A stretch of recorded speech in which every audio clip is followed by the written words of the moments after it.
like I can just recall a few times where I had friends who exhibited protest behavior in a relationship, and I'm like, wow, like I have a name for it now. I can be like, hey, you're exhibiting this, like, because there's a threat. You are outside of your comfort zone. Yeah, Um, I'm gonna like share this anxious attachment. Let me know how this looks on the screen. I got Like you. if Oh it looks man, kind of tiny, it looks tiny. I it can looks like tiny. my old I'm man gonna eyes can barely see that. zoom in. I'm gonna zoom in. Is Yeah, that a let's little better? go. A little bit more, a little bit more, a little bit more for the Zoom people in in the more. back of the class. Just choto a little bit. Sorry, I'm speaking Okay, okay. Japanese. Okay. Ooh, how about that? Is that the That's same? good. That's good. All I right. could see that. I could see that. Let's let me close this over here. Can we close this? Get away, get away. There we go. We Good just want this job. exit. Turn up. Look at me. Doing Hey, tech stuff. Um, hey. so I copied this from the book. So we have our comfort zone, and then down here in gray, that's the danger zone. That's like stay away. It's red, like things are getting heated. Yeah. Um, so I thought this was a good example of walking through for an anxious person what they feel and what's going on in their head when there's a sign of a threat. In Hmm. this scenario, the sign of the threat is the person's SO, their significant other, hasn't called them today and they're wondering if something wrong. So I didn't call him Um, back today, and that's what she's thinking. yeah, or he or she. So I have like so in the book they make it this scenario is a girl hasn't received or a woman hasn't received a call from her boyfriend or her partner. Um but to be a little bit more inclusive, I just changed it to she he and try to take gender out of it. Um uh, because any gender, not there's not one gender that experiences, at least I didn't, or Terrence, I don't know if you have a different perspective of the book, but I didn't see anything that indicates that one gender aligns to one attachment style more than the other. Did you yeah. see anything? No, like, and that's what we should probably let the readers and the listeners know. Like, be careful with gender stereotyping. I know it's pretty easy to think that women are anxious because that's like the common stereotype, and men are avoidant. But that is actually not the truth. A lot of men have anxious like behaviors, and a lot of women are incredibly avoidant. Like, and from my Yeah. own experience, like I guess like going out on dates. I have met women who are, I guess, more avoidant, and also I've met women who are anxious, and also met women who are secure. So it exists between both genders or the many genders. Yeah, like so don't stereotype people to fit into a category. So to be more inclusive, this is a Yeah. story about two partners Hmm. who one partner has not received a call from their other partner. So to give you some background, um from my understanding, like there wasn't an argument that took place prior. It's just maybe, the person expects a call because this is something that they typically do in their relationship. So Yeah. they didn't get a call. They're a little worried. Um, so the sign of a threat in this the threat is, hey, I didn't get a phone call. So if is something wrong? No, but oops, I just saw a message that oops, I meant to say he or she. Look at me missing stuff. Look at you. She or Nah, he. Look you at got me. this. You got this. We doing this live. Like I said, we building the plane while we're flying it. So, Yeah. So hopefully it doesn't crash. God, I hope not. But we can hit an edit point if we do crash and just like go back in time. That is true. Um, so we do have like, they received a message and it's like, oh, okay, well, all is well. Their activation system has been deactivated. They're Yeah. reassured that nothing is wrong and they go back to normal. Yeah. Whereas, possibly something's wrong because maybe he or she's mad at me. You know, I'm gonna try to, reconnect. Try to seek my partner's emotional presence. Try to like, try to connect really, so that way we're more intimate. Or it fulfills my need for intimacy or knowing that there's not a threat. So I'm gonna invite this person to dinner. Um, and if the person was responsive, the partner's responsive, he or she, edit point, right there, he or she will call back and they're going to go to dinner and all is good. Their attachment, the anxious person is like, okay, hooray, all is well. I'm back to normal. I can continue about my day. But if they still don't hear from the person, now they're in the danger zone. Like, OMG, like it's been forever. I Yeah. left my own office Uh, because maybe my partner is leaving me. I am distressed. yo. I wonder if yeah, so I think I hit my mic. I hit my mic a little bit. Like, God, I wonder if I did that to somebody by accident. I wonder if I like just like not text somebody back and they had like this entire scenario just break down in their head. Yo, Right. probably. And but that's the thing, it's hard to know because it's not like you can know what another person is thinking or feeling. I was Um mad avoidant back in the day. Like back in the oh back. yeah. This is the old me. I'm secure now. I promise. But back in the day, man, maybe I did that to them indirectly by accident. My bad. We need to start inserting like the future memes. Yo, I was Future memes here and unintentionally there. toxic. Like unintentionally toxic. It's damn, man. So much has changed. So much has changed. I am reformed. Yo, but yeah, Good, good. go Don't be for it, out here Faye. giving people heart attacks anymore, not texting back. I mean, sometimes I just be busy. No, I'm joking. I'm joking. I'm Oh joking. gosh. But yeah, go for it. Go for it. All right. So now we're in the danger zone, we're freaking out, haven't heard from them. I left the office. I went to his office or her office, and their assistant is dismissive of me. They're not in the office. Will I ever hear from this person again? And the answer might be no. This person, the partner left a note on the table, and he or she is leaving, the partner for the assistant. And now this anxious person can start um, basically deactivating. So they have deactivating strategies to feel less threatened and to help them move. Well, kind of get over this. And we have Yeah. a section about getting over, like, when you're breaking up, basically the So different attachment styles when it comes to breaking s- up. so in Hmm. this example, just to give more clarity, like the woman is anxious and the guy is he seems to be avoidant. Like if I had to guess, and Well, this uh hmm well, not necessarily, because down here, the answer could be yes. That this person was just busy. Oh uh shoot, no, no, they broke up. My bad. Oh yeah. So okay. So the okay, person might have left, a note on the table saying, "Deuces, I'm out. I don't want to be with you. I'm leaving you for the assistant." And yeah, now the anxious person can start exhibiting or start having deactivation strategies or implementing deactivating strategies to kind of get over the person, which we'll talk about later. hmm Relationships, like the breakups, like how to get through them with the different attachment styles. yeah, Um, and then last but not least, like the person, yes, you will see them again, and it's like, oh great, like I can't believe it. You know, I will never find someone else like him or her. And because you will hear from this person again, now you'll go all the way back up. If you follow this line, go back to normal, because now everything is okay. But while you're in this danger zone, everything is viewed as a threat. So everything is scary. everything. Um, and you might, so if the person left a note on the table, which is a really crappy way to break up with somebody, by the way, they might have been an avoidant person. Um, Super avoidant. That's like you're grimy. like, I can't even tell you to your face. I'm not I gonna send you, know, not call you.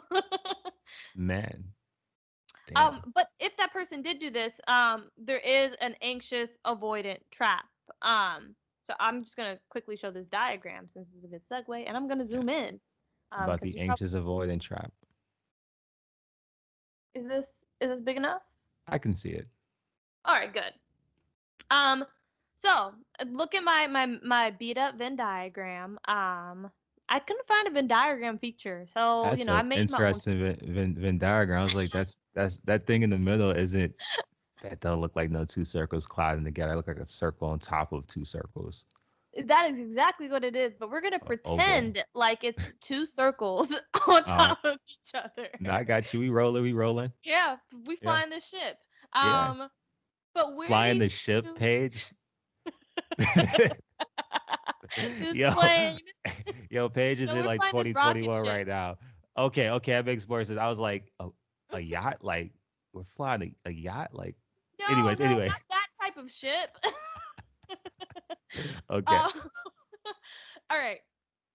So like you might have like this avoidant anxious, and where the overlap is where basically is the sweet zone for the emotional distance. It's yeah, not too far away, and it's not too far away, and it's not too pushy.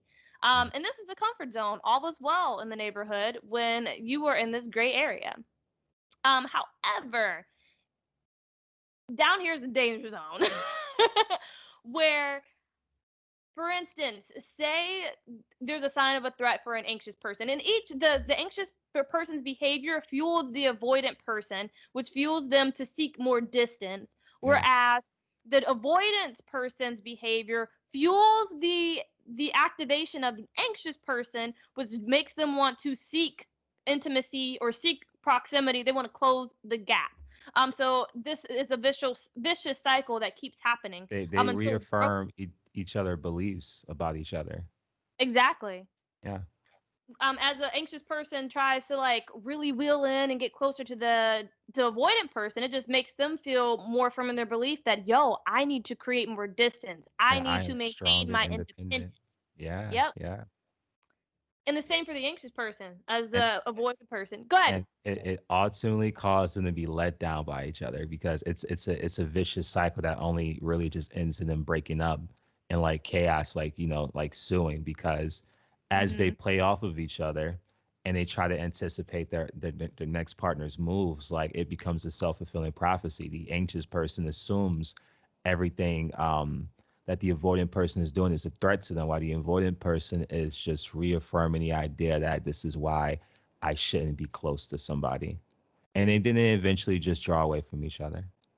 Or the script just repeats itself like in the cycle. Yeah, you end up on a really crazy roller coaster ride with a lot of ups and downs, and it's I just constant. I mean, just speaking from like experience, like I said, like earlier on, like I think I was more avoidant. Like growing up in the city of Cleveland, like, relying on people, Mhm. unfortunately, probably wasn't the best way to get around. You kind of had to be independent. You kind of had to like have like this chip on your shoulder and always like be worried about if someone getting too close. Was that did they have like their best? Did they have your best intentions in mind? So one thing that we'll touch on later is your as like a relationship inventory. But like when I did an inventory of my previous and existing relationships, I realized that there was a point where I was very anxious, and then I broke up with someone, and then or a person and I broke up, and then I became very avoidant in the next relationship. Yeah, And then my current relationship I feel like is pretty secure. But like even during the avoidant page was avoidant AF. Like the person really? would like looking back, the person would constantly try to re-establish a connection, and I just felt like that was just pushy and too much pressure. And it made me like just slow, like not even slowly, like I would abruptly take like a step to the side, like, whoo, like this is getting a little bit too like I wasn't, but like it's kind of like this, like, and the more that that person tried to establish a connection, the more that I felt the connection was forced, and the Yeah, more that I felt like my like this person is trying to infringe upon my independence. I need to reestablish my independence by doing X, Y, and Z unhealthy behavior. yeah. So yeah, definitely, I definitely I've been on both sides of this It, cycle. and it takes a while to change. Like, I was that for so long until like I guess reality struck me. Mhm. I was thinking before this podcast, like what exactly I guess made me more of a secure person. And like honestly, I think it was probably like moving to Japan because, again, like where I'm from, like being independent is something that is often celebrated. It's something that is often like championed, like, not depending on anybody, not really having emotions. And I know like a lot of guys feel like that. But I think when I moved to Japan, like again, if you go back to that prehistoric topic that we were talking about when we were introducing these attachment styles, like if you like the cavemen and cave women who are independent, like who go off and try to be by themselves, they eventually lose. I think me moving to a foreign country really like helped me become more secure. I think that was the tipping point for me because now all of a sudden, if I moved to Japan, I did not speak the language. I was put in this small country town where I didn't know like a single soul.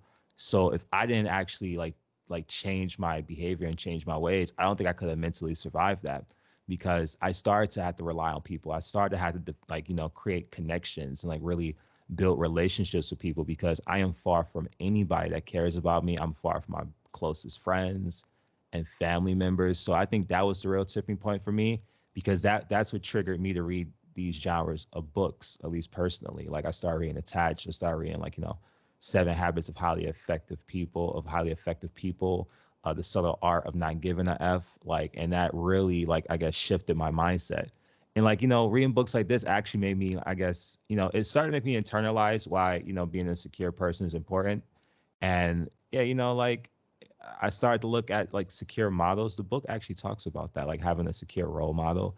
And I Hmm. started to like exhibit some of those behaviors. And at least not to give any spoilers, I think in my next relationships with people, like I try to like proactively address a lot of their feelings and a lot of their concerns, because I understand, like, why being avoidant, it can be like very hurtful and you don't even realize it's hurtful. But yeah. Yeah, that's a good point.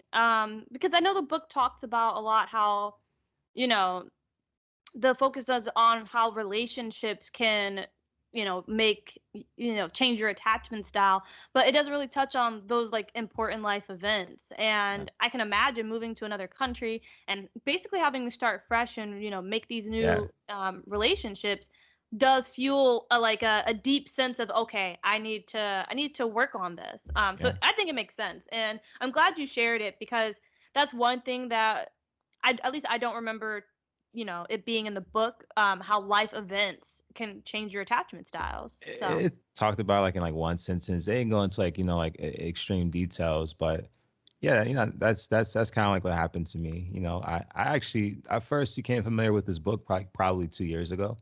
And then mhm. I didn't finish it. Like I read some of it, and like I read the introduction chapters, and the introduction chapters alone, which gave me like a lot of perspective. And then like, I tried to read it again in 2019. Like clearly I don't finish books. And then like prepping for this podcast, like, well, I actually finished it. So like I like to say I understand a lot more about attachment, and I understand a lot more about relationships just through life experiences, and just like looking at like, this research that's inside of this book. Like it's like it's just certainly helpful in general. I mean, not just this book, but like books that is adjacent to it, that can like build and expand on upon this information that you take away from this. Like it certainly helped me. Yeah, for sure. And I'm glad that you finished it. Because it's a that would be it's that a would be really good wild. book. Yo, like that would be so wild if we had like a book club podcast. I'm just like, yeah, like so yeah, attachment styles, blah, blah, blah. This is the summary of it. And it'd be like a half-ass summary. And then it's like an entirely separate chapter, like towards the end of the book, with like a plot twist that I didn't even cover. And then the person who actually read the book, who's listening You're to our like, what the podcast, they'd be like, heck? this motherfucker don't know what he's talking about. Like he's contradicting himself, and the information is in the last chapter. But I promise y'all, I read it. Okay, Yeah, he read it. He read it. I I read did. it too. I did. So, I got at least I'll be mad able to notes. fact check if something was, a little Yeah, sus. I got mad notes on the screen right now. We in here. We in here. We in here. And we potting. We talking about attachment styles. Oh gosh. All right. No, This I is think getting I crazy. think Yeah. that is a good segue into talking about, like, for people who are, because let's be honest, some people are right now in an anxious avoidant trap. Are you? And the book isn't saying break up with your partner if you're anxious and they're avoidant, or vice versa. It does give some pretty good advice on how to move towards a more secure relationship. And again, Well, 25 to 30% of the population can change their attachment I, styles. I think So keep that in telling the mind. I think the tone of the author like was like almost like discouraging you to be in those relationships, unless there's something really important that require you guys to be together and require you to have a close relationship. Like some people who are married, they obviously don't want to get a divorce once they find out this information, or some people who are taking care of kids together, and that's their biggest priority. Like the book does offer a little bit of details on that, but I think for like early relationships and relationships that Oh don't have yeah, that strong of a bond, it try to seems to like avoid it. really like just say don't do it. Don't do it. Yeah. if you're an anxious person, you should probably date somebody secure because what that person will end up being for you is a secure role model. So you might have, activating and protest behaviors like in a relationship, but that person will have the ability to calm you down. And what's great about secure people is that they have very good and effective communication. So they can relax you and calm you. And also, if you're an avoidant person, it probably is in your best favor also to date a secure person because they will be Yes. able to better understand you, and they will also be able to encourage you to like slowly open up and slowly become more close and have like a proper relationship with intimacy. So it's in like both of those two attachment styles to like date a secure person because they can Mhm. be they can really help you grow as a person. Yeah. The caveat, though, Yeah. unfortunately, is that the the anxious avoidant trap is very prevalent. You are Yeah. statistically likely, if you're anxious, to find an avoidant person because the dating pool for secure people, a lot of secure people are already snatched up or they're in Yeah. the process of being snatched up. Isn't So the that like dating pool is usually consistent of anxious and avoidant people. So yeah. statistically speaking, you're more likely to find that opposite and not a secure partner. And then But they isn't that like a cliche when they tell you like all the good ones are taken? Like, pretty much. bam, bam, right? Yes, so so if you're just in the early phases of dating, as Terrence said, and you're looking for a partner, and you're on your third or fifth date, however many, even the 10th date, and you find out that you're an anxious person and the person you're talking to is avoidant, you probably don't want to be with that person. Um, Yeah, be because you careful. might end up in this trap where you're going to be less happy, to be frank. Like, an anxious person is more happy in a relationship when they're with a secure person.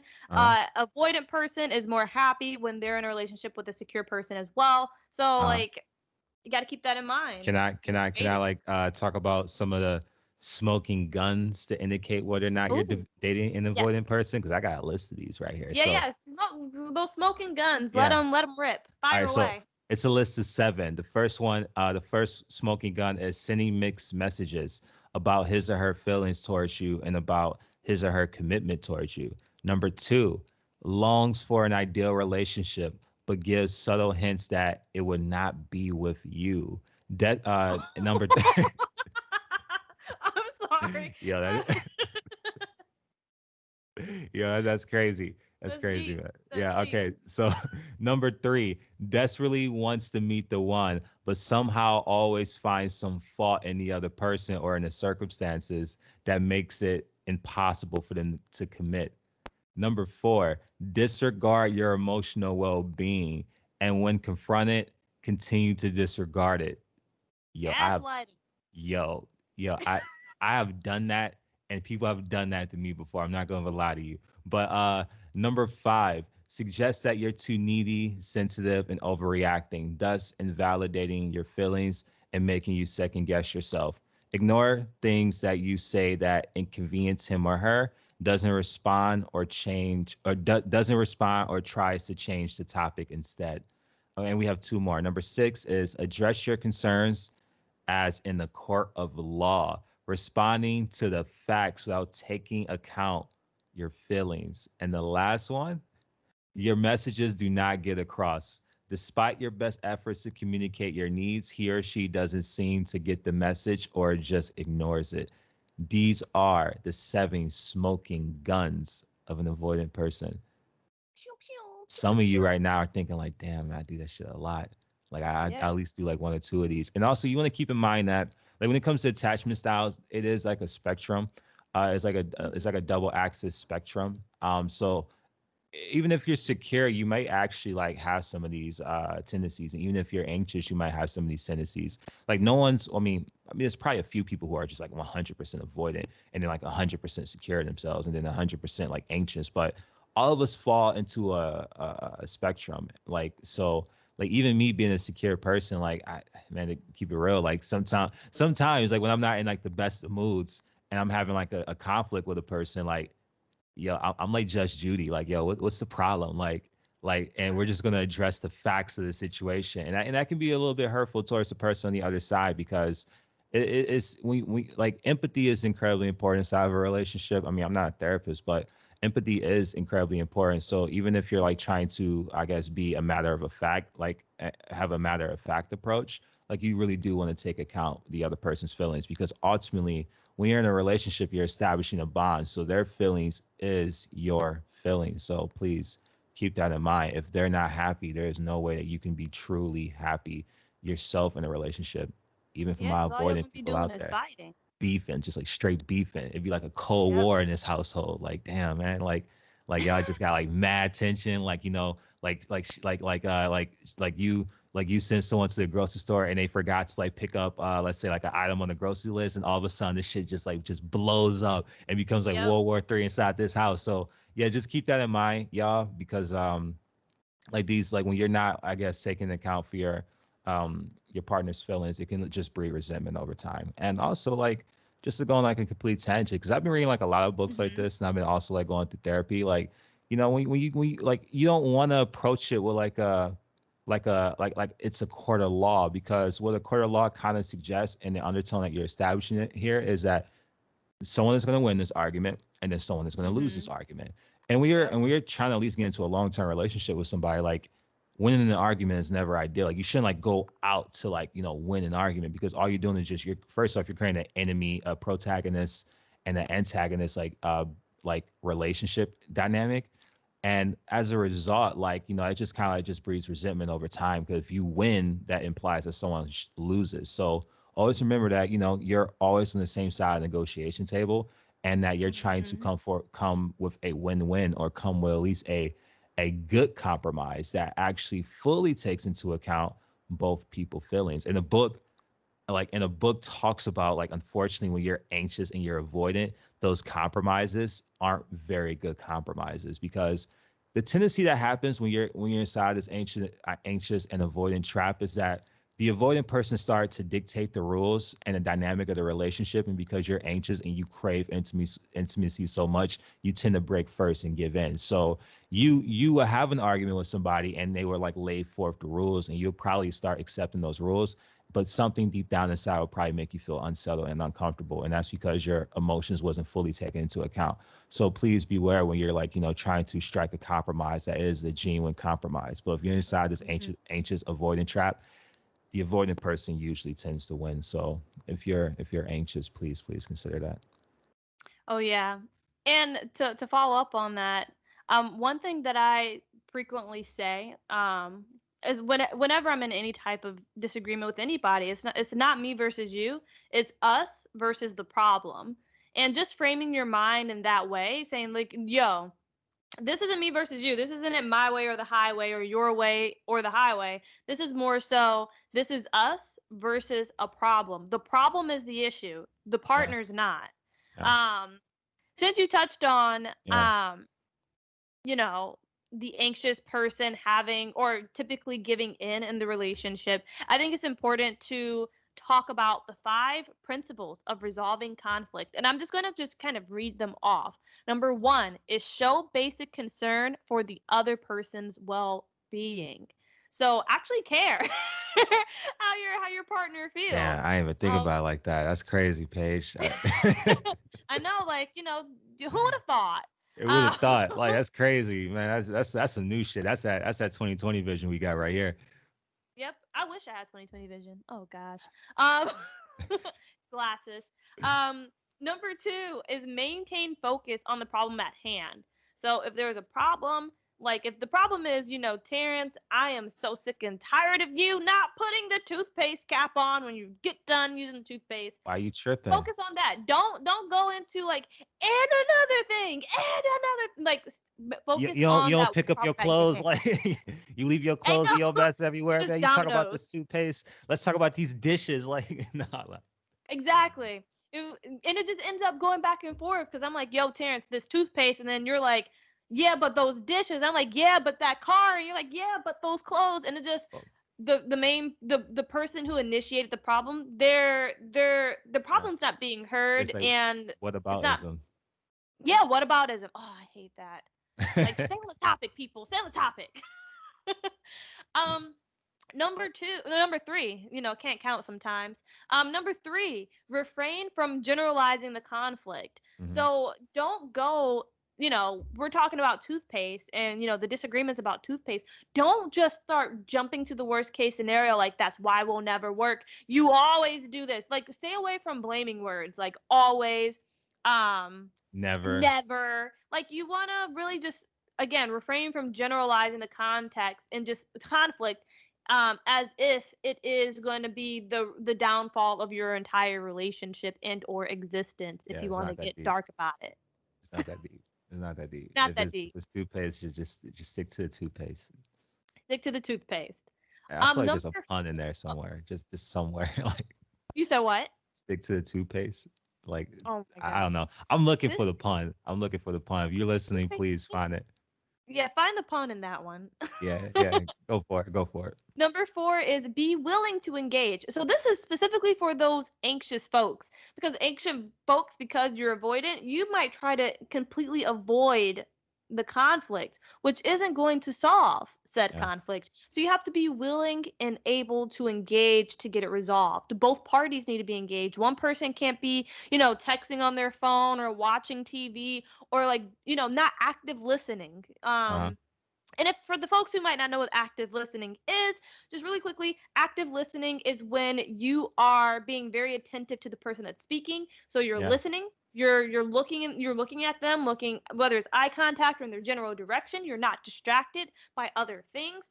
And you're listening to understand and not listening to respond. Yeah. Yeah. So active listening, people. Their words and their feelings are a priority to you. Like you really take in consideration like what exactly they have to say because it should be important to you, if especially if you're in a relationship with them. Exactly. Because if it's like Terrence said earlier, if one person is unhappy, you both are unhappy. You move as Yep. a unit, your emotions are a unit. Yep. So, oh, go ahead. Nah, that's it. I was just actively listening right now. Oh, oh, oh. Yeah, you see that? You see that? Like that was smooth, right? That was very smooth, very smooth. So the last one, number five in the principles, is effectively communicate feelings and needs. So that's and we should probably touch on effective communication principles, but just being able to tell the person specifically what you need, maybe even why you need it, and don't focus on blaming that, focus on that they're not fulfilling this need. Just Yeah. focus on the fact that you need to express this Uh, need or this feeling. Um, and segue into effective communication principles. There's also five of those. So if you're going to effectively communicate your feelings and needs, you need to, one, wear your heart on your sleeve. Be vulnerable. I mhm. know a lot of people think of vulnerability as a weakness. Vulnerability is actually courage, it's strength, it's bravery. So being able to wear your heart on your sleeve is the first step in being able to effectively communicate with folks, because you're able to be more honest and true. So Um, So, mhm. and can I give like a little bit of background Yeah, yeah. of effective communication? I got some notes here. Ooh, So, go. number one, number one when it comes to effective communication is to choose the right partner. But effective communication is the quickest and most direct way to determine whether your prospective partner will be able to meet your needs. And the Mhm. book is talking about, I guess, when you're going out on dates and you're trying to determine whether or not someone is effective communicator, just check out for this. So your date's response to effective communication can reveal more in 5 minutes than you can learn in months of dating them without this kind of discourse. If the other person shows a sincere wish to understand your needs and put your well-being first, your future together has promise. All right. To make sure that your needs are met, whether it's a brand new one or a long-standing one, another is the beauty of effective communication is that it allows you to turn a supposed weakness into an asset. If you need to be reassured in a relationship and you need to like know that your partner love you and is attracted to you, instead of trying to conceal that because it's not socially acceptable and you might sound needy, just state it. Like just be honest. I mean, there's another book that kind of talks about like just having the courage to be honest and the courage to be vulnerable. But yeah, vulnerability is not a weakness. If you feel like you need something, because all of us need things, and you should like like really respect your own needs. Like just communicate it. Don't really be like accusatory. Don't really blame them. Just just let them know like, hey, like I need to spend more time with you, or hey, I need to like I guess see you more like after work, or I want to hear from you more. Like it makes me feel better, it makes my day better if you can like send me a good morning text. Like it's there is nothing wrong with that, and if you're with the right person, like they will hear those needs, and they'll at least try to come up with some sort of solution that makes them feel comfortable, as well, and like hopefully both of you two can grow together because conflict isn't always bad. Conflict, if done correctly, can be a great way to like I guess bond and like establish a deeper level of trust if you are able to get into like a minor conflict with somebody and then like I guess reestablish and create a stronger connection because of the resolution. So with effective communication, you might not be able to solve your problems or resolve the differences in one shot, but you can immediately judge how important your well-being is to your partner. So keep these several principles in mind. I'm about to like lay down for y'all. uh, does he or she get to the bottom of your concerns? Does he or she respond to the issue at hand and does not try to dodge you? Does he or she take your concerns seriously? Or does he or she tries to belittle you or make you feel foolish for raising them? Does he or she try to find ways to make you feel better, or is he or she acting defensive? And last Mm. one, is he or she replying to your concerns only factually, like I said before, as in a court of law, or is he or she in tune with your emotional well being? Okay.